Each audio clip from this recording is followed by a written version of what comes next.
Leo kwa mguu, kanisa sifiwe. Kibali ni mguu. Kuna karatasi unatafuta kazi ama shule. Unapofika mahali pale, mpaka ile karatasi umeenda nayo ifanye nini? Je, wewe umewekwa muhuri? Ama unatembea tu kwa sababu nimeitwa? Mimi nimebeba mkono na pasta nikafunguliwa. Mimi ni nabii. Lakini huo unabii wako uko na kibali? Bwana Yesu asifiwe. Bwana Yesu asifiwe. Naomba mtumishi ufungue Esta 2:12. Kama nimekwaza pole, lakini tunarekebishana. Bwana Yesu asifiwe. Na si mimi. Mimi hata nilikuwa nasema Mungu, ujumbe huu kwa nini umenipatia? Nikiingia mahali hapa nakuta mtumishi anaongea kuhusu Yeremia.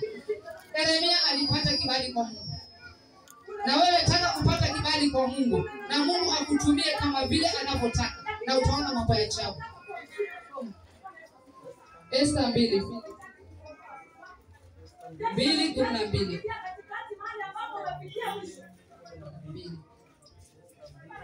Esta 2:12. Mungu wa Bwana anasema Esta 2:12.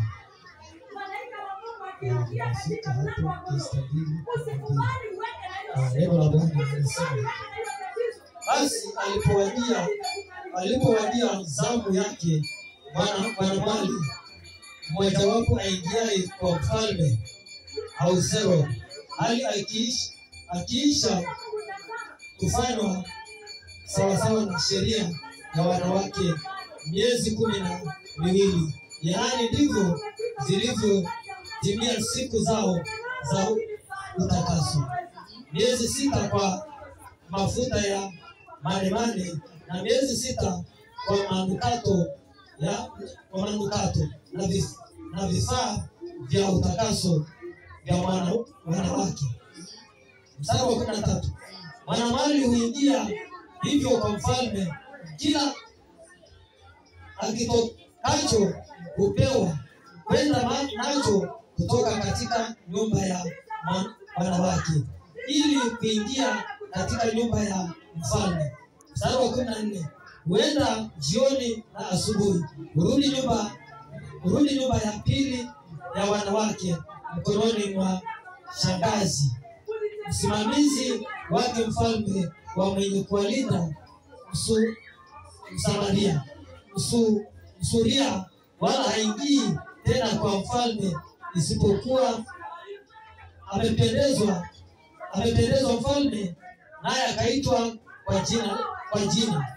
Mstari wa 15. Hata alipowadia zamu yake Esta binti Alibali mjomba wake Mordekai, ambaye alimtoa kuwa binti yake ili aingie kwa mfalme, yeye hakutaka kitu ila kwa vilivyoagizwa na Hagai, msimamizi wake mfalme, mwenye kuwalinda wanawake. Naye huyu Esta alikuwa amepata kibali machoni pa wote waliomwona. Bwana Yesu asifiwe. Yesu asifiwe. Esta alikuwa ni mtumishi wa Mungu. Esta alijitunza. Esta hakujua mambo mengi. Alikuwa anajua yake ni kuomba na kuachilia Roho Mtakatifu amuongoze. Bwana Yesu asifiwe. Wakati ilipofikia ni wakati wa usichana. Bwana Yesu asifiwe. Wengine wanasema kubadeli. Bwana Yesu asifiwe. Yaani imefika ni wakati wa kuchaguliwa ni nani atakaye kuwa bibi ya mfalme. Bwana Yesu asifiwe. Wasichana walikusanya na wakawekwa foleni. Ukisikia vile walikuwa wanaingia kulingana na vile wameambiwa wafanye nini? Waingie. Wakati ilipofika nafasi ya nani? Ya Esta. Esta alipata kibali. Bwana Yesu asifiwe. Maana Esta alikuwa anajua kuomba. Esta alikuwa anajua kumwita Mungu. Esta alikuwa anasoma Biblia. Esta alikuwa ni mtu aliyechaguliwa na Mungu. Alikuwa na kibali mbele za Mungu. Kitambo mfalme aje kupata kibali kwake, Esta alikuwa ameteuliwa na Mungu. Bwana Yesu asifiwe. Bwana Yesu asifiwe. Na Esta ndio aliyepata kibali katika wale wasichana wote. Esta ndio aliyechaguliwa na Mungu. Bwana Yesu asifiwe. Bwana Yesu asifiwe. Si mpendo uliye mahali hapa. Taka kujua niko na kibali cha Mungu. ama ninatumika na maroho ya dunia. Bwana Yesu asifiwe. Bwana Yesu asifiwe. Ukiwa na kibali, mahali pote unaposimama, mahali pote unapomwambia Baba, anafanya nini? Anakuitika. Bwana Yesu asifiwe. Bwana Yesu asifiwe. Unapoingia mahali ukimwambia Mungu, mahali hapa nimeingia, ninaitisha kibali chako. Kwa nini? Njia na utaingia. Bwana Yesu asifiwe. Sikia Esther alipata kibali kwa mfalme. Wacha niendelee. Ilikuwa ni mstari, wacha nirudi mahali nilikuwa nimefika, mstari wa 16. Basi Esther alipelekwa kwa mfalme Ahasuero katika nyumba ya kifalme mwezi wa 10, ndio mwezi wa Tabithi, mwaka wa 7 wa kuimiliki kwake.